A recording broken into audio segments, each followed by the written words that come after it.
文王当时身处困境，但他内心肯定是有抱负的，他可能就会把这种隐忍待时、图谋大业的心意，比较隐晦地寄托在对天道规律的描述里。时成六龙以御天，这句也可能暗含着要等待合适的时机，运用成各种力量，六龙最终实现掌控天下、御天的目标。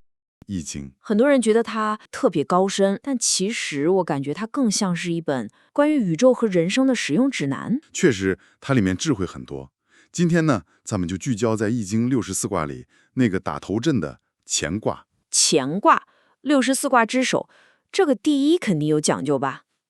为什么是它开篇呢？因为它象征天嘛，代表的是那种最纯粹的、主动的、刚健的阳性能量。它是万物能够开始的那个最根本的驱动力，就是那个最初的动力源泉。对，你可以想象成宇宙启动的那个点火器，或者是所有生命开始的那个总关开。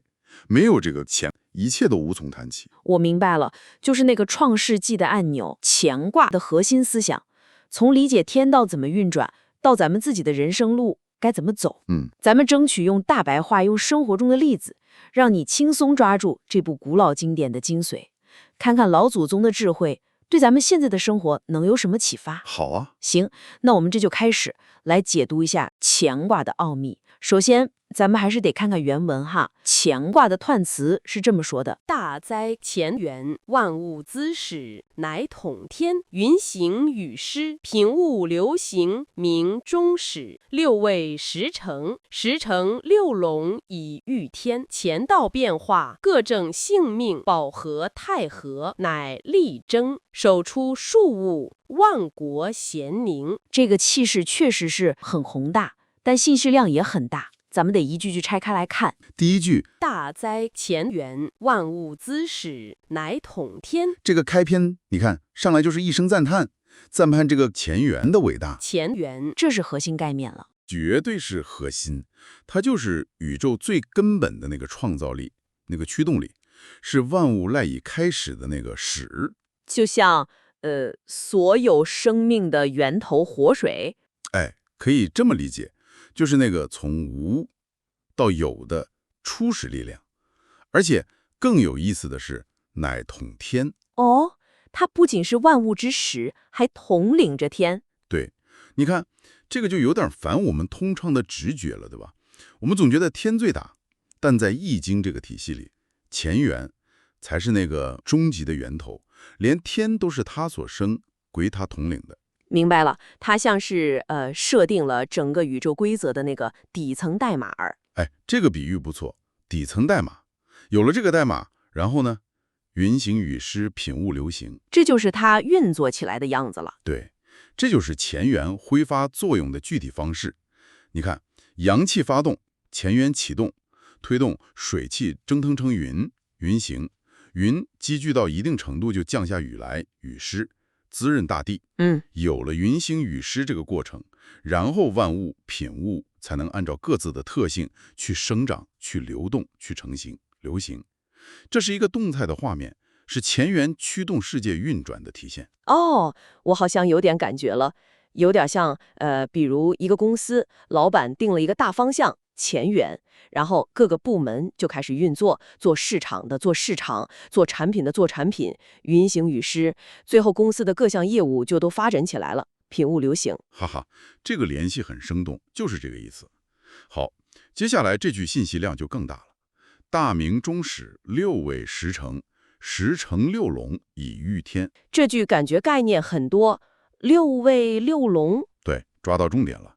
先说六位，它指的是乾卦从下往上的那六个爻，你可以理解为，事物发展或者人生经历的六个基本阶段。6个阶段，哪6个？就是初九起步阶段，92开始崭露头角，93到了关键时期，94接近核心或准备跃升，95顶峰最辉煌的时候，上9顶峰之后需要考虑变化了。关键在于后边2个字，时成。就是说，每个阶段的成功成都依赖于恰当的时机时，不能太着急，也不能错过了时机。时机很重要。那六龙呢？这个听起来更悬了，是真有龙吗？不是真龙，这里的龙是象征，象征阳气，因为乾卦是纯阳嘛。这6条龙就分别象征着这6个阶段里阳气的不同状态，或者说表现形式。哦，状态不一样。对，冲9是乾龙，阳气潜藏着；92是渐龙，开始出现了；93是替龙，时刻警惕；94是跃龙，准备跳跃；95是飞龙，在天上飞，鼎盛状态；上9是亢龙，有点过头了，物极必反。乾、渐、替、跃、飞、亢，这6种状态。没错，10乘6龙的意思就是要顺应每个阶段的时机，驾驭好这6种不同状态的阳气6龙，来推动整个事物的发展，掌控局面，御天。这个让我想起，比如种花，从种子埋在土里，乾龙，到它发芽破土，渐龙，然后长叶子需要小心照顾，别长虫，替龙，再到它含苞待放，跃龙，然后完全盛开，飞龙，最后花谢了要修剪，为明年做准备，亢龙。哎，这个例子特别好，非常贴切。核心就是要顺应这个时，在什么阶段就做什么事，用什么状态，不能乱来。对，好，接下来就是彖辞的灵魂所在了。乾道变化，各正性命，保和泰和，乃利贞。这几诀感觉像是规律的总结和应用指南，可以说是乾卦思想的核心体现。乾道变化是说宇宙的规律，乾道本身是永远在运动变化的，比如4季更替、人生老病死。变化是永恒的。但是这种变化中又蕴含着不变的法则，比如说春天生发，秋天收获，年幼是学习，成年后实践。我们要做的就是顺应这种变中有不变的规律。那各正性命呢？这个很重要。性是指事物或人天生的本性特质，命是指它的位置、本分或使命。这句话就是说，天地间的万事万物，包括我们每个人，都要找准自己的本性性，安守自己的本分命，把它摆正正。意思就是，做自己该做的事儿，别越位。对，医生就好好看病，老师就好好教书，就守好自己的岗位，这就是各正性命。明白了。然后是保和泰和，泰和听起来是一种很理想的状态。是的，非常非常重要的一种状态。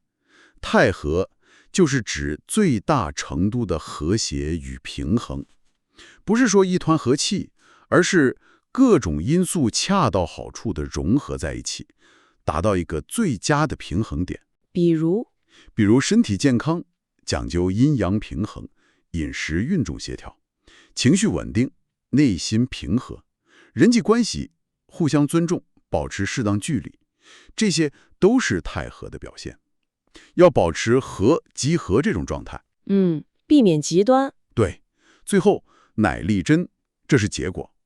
如果你能做到顺应变化，找准定位，保持和谐这3点，那么自然就能够获得真正的好处利，并且能够坚守正道，保持稳固贞。所以这4个方面是连在一起的，顺应变化，找准位置，保持平衡，最后才能得到好的稳固的结果。可以这么理解，是一个层层递进又相互关联的整体。好，最后一句守出事物，万国咸宁，这个格局一下子就大了。是的，这是乾卦所描绘的最高理想境界。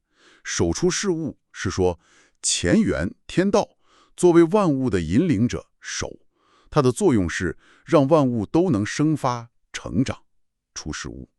万国咸宁就是最终达到天下所有邦国都和谐安宁的太平景象。这有点像儒家说的天下大同，有那个意思。引申到人，特别是领导者，就应该效法天道这种无私普惠的精神，不仅仅是为了自己，而是要带领大家共同发展，实现共赢，让所有人都得到安宁和发展。彖辞的解读确实很深刻，但这些听起来还是有点宏大，有点像天道规律。孔子和后来的这些先贤们，他们是怎么把这些道理进一步落到我们普通人具体该怎么生活的层面上的呢？孔子在《玄圣讲义》里就做了很多这方面的工作。他首先就区分了彖辞和象辞的不同。彖辞和象辞。对，他认为彖呢，就像我们刚才讨论的，是整个卦的总纲，讲的是大方向、大原则；象呢，则是对每一爻具体情况的解释，像是书的正文细节。孔子强调说，理解一个卦，必须要把彖辞和象辞结合起来看，才能全面。宏观和微观都要结合。比如乾元和坤元。这个很重要。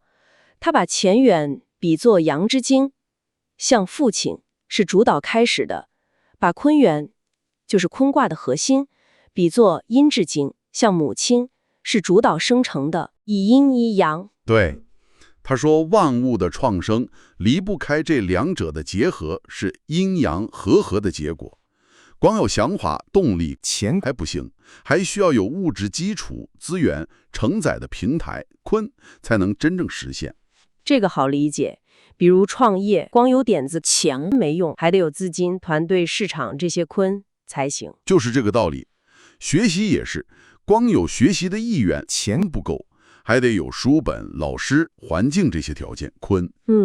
那他还特别强调了某些爻位吗？我记得前面提到了。对，他特别点出来说，乾卦的第三爻93和第四爻94是所谓的人爻。人爻专门指人呢？可以这么理解，因为你看初爻、二爻在下面，比较吉土，像是地位；五爻、上爻在上面，位置很高，像是天位；而这个三爻和四爻正好在中间，承上启下。就像我们普通人在社会结构里的位置。很像。特别是对于人到中年或者在职场做到中层的人来说，这个三四爻的状态和挑战就特别有代表性。这个阶段往往是压力最大，也最容易出问题，但同时也是最能体现能力的时候。切实承上启下，责任重。那孔子怎么说这两个爻？他解释93爻辞：君子终日乾乾，夕惕若厉。就是说，在这个关键位置，要一天到晚勤奋努力，乾乾，而且到了晚上还得警惕反思，夕惕，好像有危险一样，若厉，不能松懈，要非常勤勉和警惕。那94呢？或跃在渊。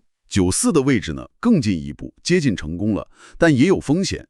所以爻辞说或跃在渊，意思是你可能或选择向上跳跃，跃抓住机会，但也可能需要暂时退守，在深渊里观察，规避风险。能进能退。对，要有这种审时度势、灵活抉择的能力。你看，这不就是对很多中年人、中层管理者的建议吗？既要努力争取，又要懂得控制风险，随机应变。非常贴切。我听说孔子还有一个很重要的观点，是关于元亨利贞这4个字的顺序。是的，这个非常关键。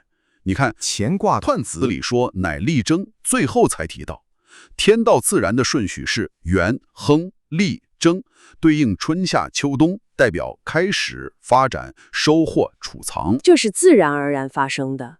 自然规律。但是孔子认为，对于人道，就是我们人要去努力实践的层面，这个顺序应该调整一下，变成先利贞后元亨。为什么要反过来呢？先利贞？因为人不是纯粹被动的自然物，人有主观能动性，需要主动去修。孔子认为，你得先做到利和贞，也就是积累必要的资源、能力、力，并且确立稳固的正确的品德和原则，贞，把基础打牢固了。先修养自身，打好基础。对。然后你才能去开创事业，元，并且获得顺利的发展，亨。说白了，就是先修己，再做事。我明白了。像学手艺，你得先把基本功练扎实，力争，然后才能出去接活儿，然后把生意做大，元亨。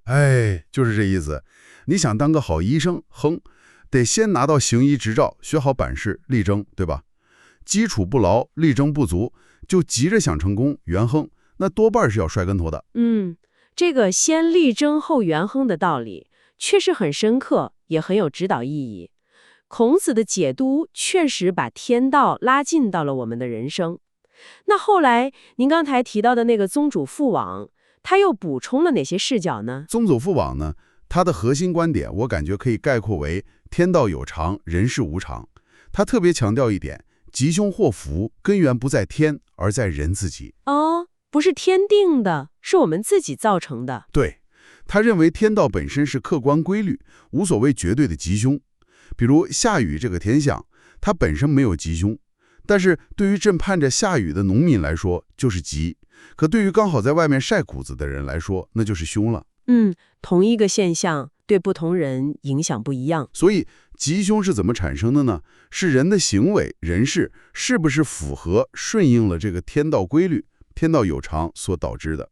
你明知道快下雨了，还非要把谷子摊在外面晒，那淋湿了就是自找的凶，对吧？如果你提前看天象，把谷子收好了，那就是趋吉避凶。所以他说，无人则不生之吉凶祸福。关键在于我们怎么做，怎么选。正是，他还提出了一个非常有力量的观点，叫做义极大利。义就是最大的利，这个怎么理解？听起来有点反常识。一般人可能觉得义和利是对立的，讲道义可能就没法赚钱。但宗主父王不这么看，他这里的义指的是正当、合宜、合乎道义，利是好处、利益。他认为真正长远的、稳固的大利益、大利，恰恰来自于坚守道义。你做生意讲诚信、公平交易，这就是义。可能短期内利润没那么高，但是你能赢得客户信任，口碑好，生意就能做得长久，这就是大利。反过来呢？反过来，你要是坑蒙拐骗，搞些不正当的手段，不义，可能短期内能捞一笔小利，但最终会失去信誉，甚至身败名裂，那反而是最大的害。这个观点啊，对我们今天做人做事，尤其是经商，很有警示意义。他还提到平天下先平心，对，也是他的一个重要思想。他认为，要想实现万国咸宁那种天下太平的理想状态，根源在哪里呢？在人心。在人心。对，如果人心不平，充满了贪婪、嫉妒、纷争，那社会怎么可能安定呢？家庭矛盾、公司内斗、国家冲突，很多时候根子都在人心的问题上。只有人心能够平和、公正、向善，才有可能实现真正的和谐与太平。所以要平天下，得先从平心开始。这个思路是从内到外。宗主父王强调了人的行为选择和内心状态，那最后还有一个洪教父主，他又提供了什么特别的线索或者视角吗？洪教父主提供了一个很有意思的历史背景的可能性。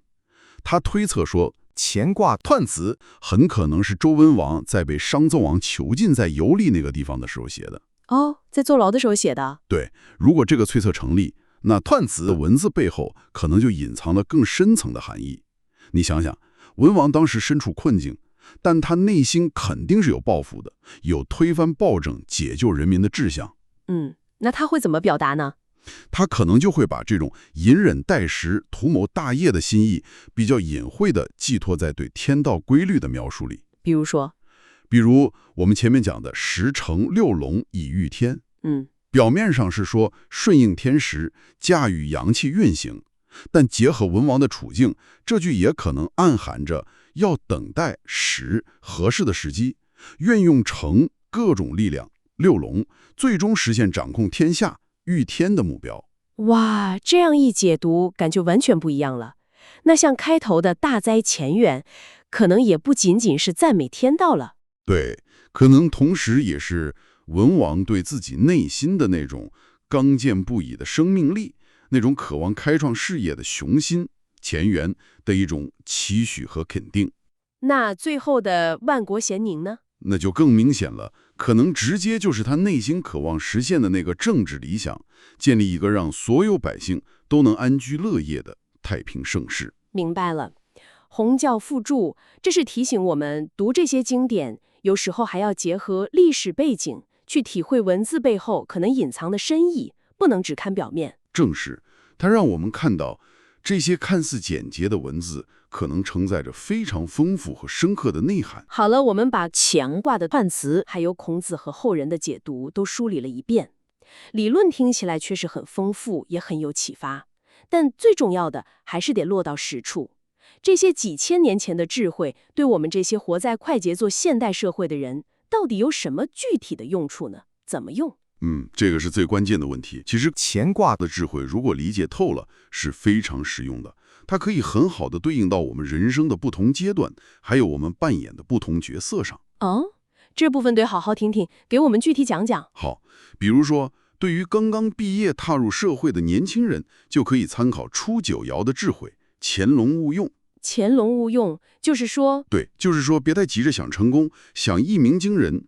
这个阶段最重要的任务是沉潜下来，好好学习，打牢基础，积累经验和能力。找工作可能更要看重能不能学到东西，而不是上来就追求高薪高位。多向有经验的人请教，多读点书，把自己变成一条有实力的潜龙。韬光养晦，厚积薄发。那对于已经在职场打拼多年的中层呢？像刚才说的93、94爻，对于职场中层或者说加薪层来说，93的终日潜，细体若厉和94的或跃在渊就特别有指导意义。具体怎么用？就是要时刻保持勤奋努力，前，不能懈怠，同时还要经常反思，警惕可能出现的问题，替力。面对机会呢，跃要敢于抓住，向上发展，但同时也要有判断力，知道什么时候风险太大，需要暂时规避或者调整方向。在渊，既要勇，也要谋，还要有韧性。保持警性，灵活应变，这对很多压力大的中层来说太重要了。那如果是想创业的人呢？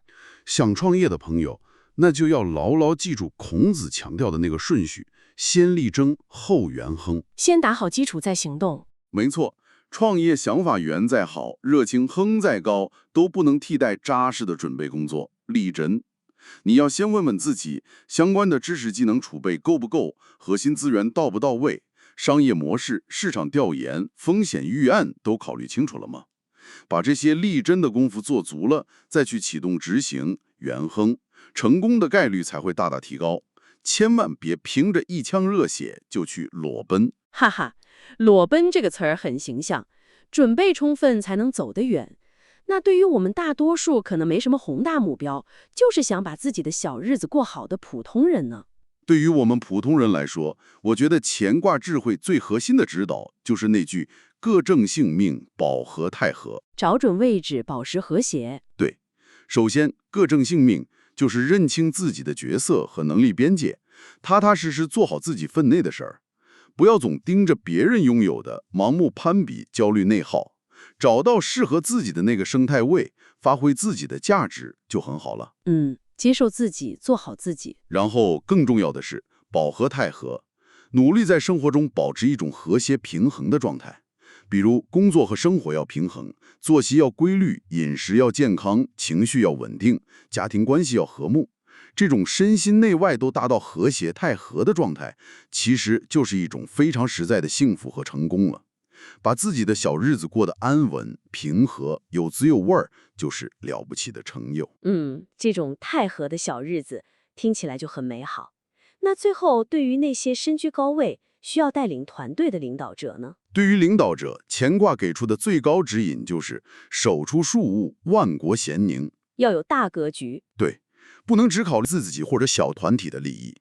要像天道一样有胸怀、有担当，想着怎么让整个团队、所有员工，甚至客户、合作伙伴、社会都能从中受益，共同发展。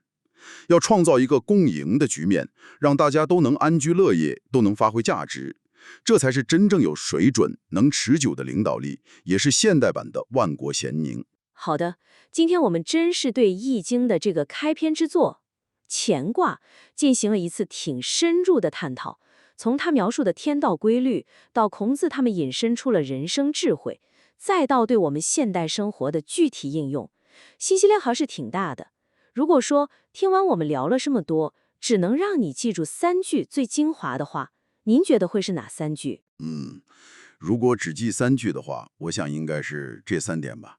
第一，就是要认识和尊重规律，顺应时机，明白事物发展都是有阶段性的。6位得按节奏来，不能瞎折腾，也不能太着急，顺势而为。顺势而为。第2点呢？第2点就是要以内修为根本，并且时刻注意保持和谐。做人做事儿得先把自己这块弄好，基础打牢，先立正。同时呢，在生活的方方面面也都要追求平衡，保持和谐，保和泰和，别走极端。修己和谐。最后一点呢？最后一点，我想是格局要大一点，不仅要成就自己，也要想着怎么能帮助成就他人。就是那个手出书屋，万国咸宁的意思。用现在的话说，可能就是大家好才是真的好。顺时、修己、共赢。这3点确实抓住了乾卦智慧的核心。对，差不多是这个意思。最后，我想留给大家一个问题，或者说一个思考吧。请讲。我们今天聊了很多，知道了要顺应时机，也了解了事物发展的6个阶段、6位，这听起来都很有道理。但是在现实生活中，可能最大的挑战在于，我们怎么才能真实地、诚实地、不自欺地看清楚自己当前到底处在哪个阶段上？这个确实很难，对吧？你怎么判断那个所谓的时机是真的到了，还是仅仅是你自己内心的急躁、焦虑或者幻想在作祟？这个问题可能比了解乾卦本身更能回答，也更需要我们每个人在运用这些智慧之前，先真诚地向内去叩问，去反思。这个问题提得非常好，也非常现实。确实，认识自己可能才是运用一切智慧的前提。感谢您今天和我们一起完成了这次对乾卦智慧的深入探索。希望这些几千年前的洞见能给大家带来一些新的思考和启发。也谢谢大家收听。好的，我们下次再见。